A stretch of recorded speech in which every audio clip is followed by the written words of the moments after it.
Well, dozens of people say that a Dallas promoter owes customers thousands of dollars in refunds after they allege that he intentionally oversold a concert. So they called our Kristen Severance for Consumer Justice. And Kristen, you're hearing from even more people today. Yes, I am. And all of these people bought tickets to the Fort Worth Blues Bowl. $40 pre-sale, $50 at the door. The customers and the Fort Worth Fire Marshal told me the show was oversold by an estimated 700 people. This could be really nice. Antonio Douglas bought 50 tickets to the Fort Worth Blues Bowl, all to celebrate wife Tamara's birthday. My 55th birthday. Singers Pokey Bear, Sir Charles, and several other blues artists were performing at the Guys and Dolls Ballroom in Fort Worth Saturday, December 2nd. Come on, when do Sir Charles and Pokey come to Fort Worth?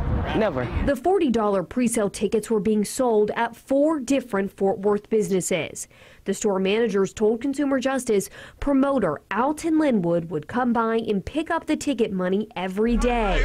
But when everyone showed up the night of the show, It was a line from here up the street. Might be a disaster because it was people everywhere.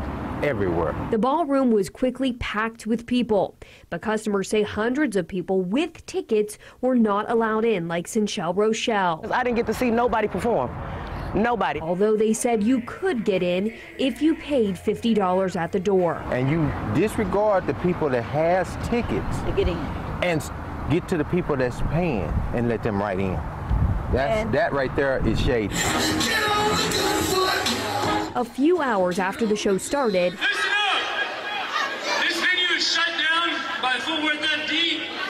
Everybody out now! the Fort Worth Fire Marshal shut the whole thing down. They told us 1,600 people could fit in the venue. At least 2,000 people were inside and another 300 were in the parking lot. 700 tickets at $40 each equals an extra $28,000. Being greedy, money, that's what it's about. We went to talk to Linwood. He lives at home with his mom. Does he live here? Yeah, sometimes. While his brand new Maserati was parked outside, she said he wasn't there. She said the complaints weren't Linwood's fault, it was the people in line. They was trying to skip each other.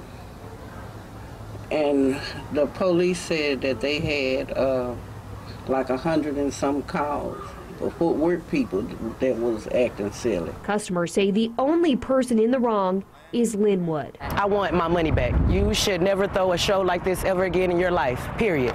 Never. You made us look real bad, us as in Fort Worth. Well, to be honest with you, I feel kind of angry. Yeah, a lot of people angry. Linwood told us over Facebook Messenger he didn't have the money. A sponsor named Barrington Lister did. But no one from the singers to the store managers ever heard of Barrington. Linwood then blocked us on Facebook. So clearly a lot of people frustrated in that story. I'm sure there's many others that you didn't get a chance to talk to that are asking right now, can they get their money back? How do they go about doing this? Right. Everybody wants a refund. Right, especially if you paid and you didn't get in the show, Oh, yeah. right? They want their money back. Well, you can file a police report, but it will most likely be considered a civil matter unless police can prove that Linwood knew he was overselling the event. So maybe more to come on this one. We'll definitely keep Oh, you're posted. on it. Yeah. Yes, We're glued to this story, it's for sure. Thank you very much.